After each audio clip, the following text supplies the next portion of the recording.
right, you tuned into HRH TV. It's Matt Stocks here with Schmear from Destruction, who are headlining the main stage tonight at Hammerfest. And, you know, I think for you, well, first of all, if we could go on to the subject of the German Big Four.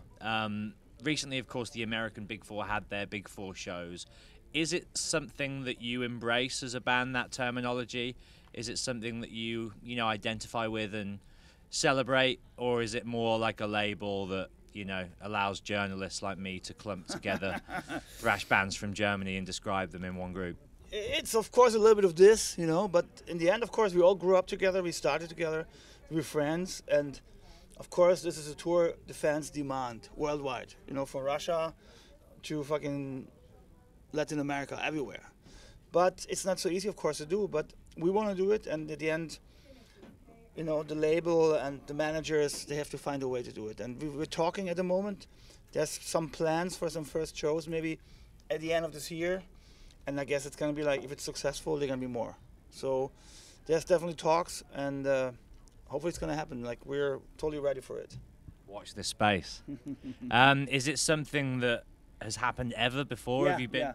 Yeah, we did like the German 3, like Sodom, Creator, Destruction. We did a tour together in Europe, and also we toured with Creator before in Latin America and United States and stuff, but all four of us, we never played a whole tour together. We did some festivals together. I think 1 or 2 festivals we did together with all the bands, but not a real tour. So it would be something that the fans really want to see, and for us it would be great because we're friends, you know. Yeah. I guess as well, black metal is something which you guys have had a hand in contributing to and, you know, pioneering. Yeah, I guess. Do you identify more with one or the other, with thrash or black, or are you a little bit of both and everything in between? How do you see your band as, you know, sort of fitting in within the wider metal scene? You know, we started something that wasn't there yet, you know, so that's why a lot of people liked what we did. It was evil at the beginning, it was rough, it was fast, and they had a lot of Satan in there also at the beginning. We changed it over the years because we became more like social critical, and but we still, you know, don't believe in religious stuff, and we still write about the problems religious creates in especially nowadays again. So I think it's an honor to see that a lot of young bands get influenced by us, you know. But I either do not believe in Satan or in Jesus, you know. So I'm somebody that has seen a lot of bad and a lot of good, and I think humanity maybe needs all these things, you know, to have a belief in life. I don't need it, but I think it's for us it's cool to see that a lot of young bands have followed our path, you know. And for me, the word Satan is something that the church created, you know. And if you look to scare people into submission, right? If you look at the history of it all, it's like this, that the Christian church kind of created Satan and the bad side to get more people following. They already knew how to promote their shit back in the day, you know. For you, do you have, without going too deep, but we've started, so why not carry on down this path? Do you have a spirituality? Are you a sort of, you know, a conscious human being? Do you have faith, be it, you know, something other than an organized religion, or are you very much atheist, or what's your sort of spiritual beliefs? My belief is that you have to believe in yourself, you know.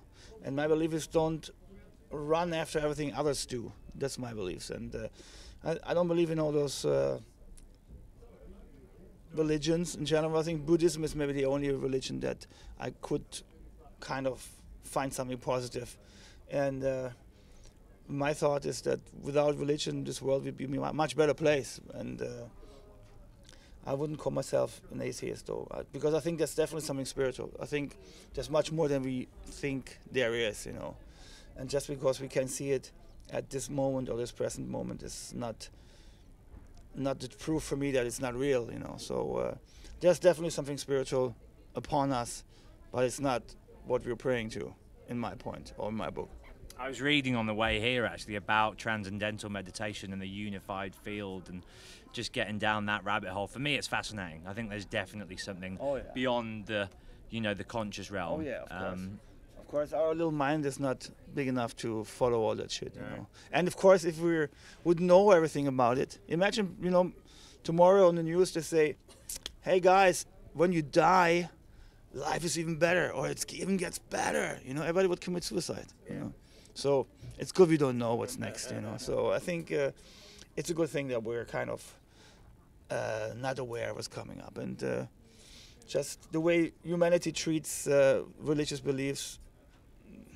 It's going down again. We're going back into the Middle Ages if you look what's happening at the moment. That's very scary.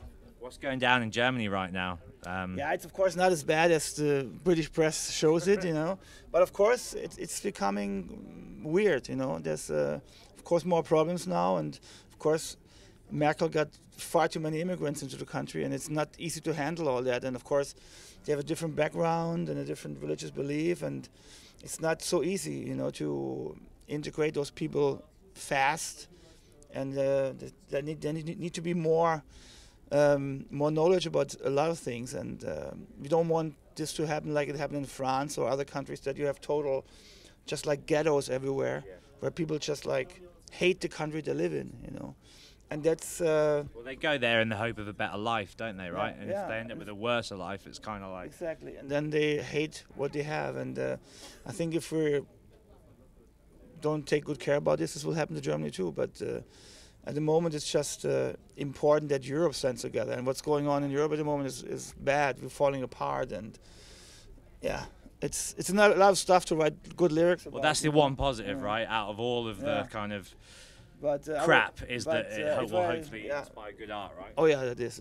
Yeah, we've always been doing that. But at the moment, it's like it becomes so real, you know. Before you were writing about stuff, and you knew it would come real one day, but now it all becomes real, and we call the album Under Attack, and then the attacks happened everywhere, you know, and it's kind of it's brutal because we travel a lot, so we see a lot also, you know, and we talk to people, and it's of course interesting to see all different opinions, you know, because in the end we're all brainwashed, you know. The Americans and the British have their opinion, then you go to Russia, they tell you a totally different thing, then you go to Germany, or our next country where I live at the border is Switzerland, and they're totally different because they're more liberal, because they have all the money of the world in their country, you know. So it's kind of very funny that people believe only in their own country the news are real, you know, because we basically they tell us what they want us to believe. Us to believe, exactly, and that's everywhere like this. And it's scary for me that some countries like Poland and Hungary and also Turkey now have like no more freedom of the press, you know, and maybe it's gonna come here too one day, you know. I hope not, but it probably is. No, I hope not. I hope this is not the last time we play on the British island, you know, because who knows? We don't want that either. Who knows what's going on now? The Brexit is coming, then maybe you need the visa to come here and shit, you know. So. How many years you been coming here now? Oh my God! First time in Motorhead in 1987. 40 years this year. 30 years. Good maths. 30 years. Bad in math. Just added a decade onto his life. But yeah, 30 years now. Yeah. Wow. Yeah. And tonight, you excited? It's going to be quite a it's cool. quite a prime time slot for you. Yeah, it's a good slot, and it's going to be exciting show. We're looking forward. We have a lot of, you know, old songs and new songs mixed up for a new album. We've just been playing a lot also with this tour, so we're kind of, you know, nice and tight and pounding, so it's going to be a good one. Wicked. All right, well, we look forward to it. Smear, thanks for coming on the show. Thank you. HRH TV, tonight's headliner, hanging out. We look forward to the set, sir. It's going to be awesome.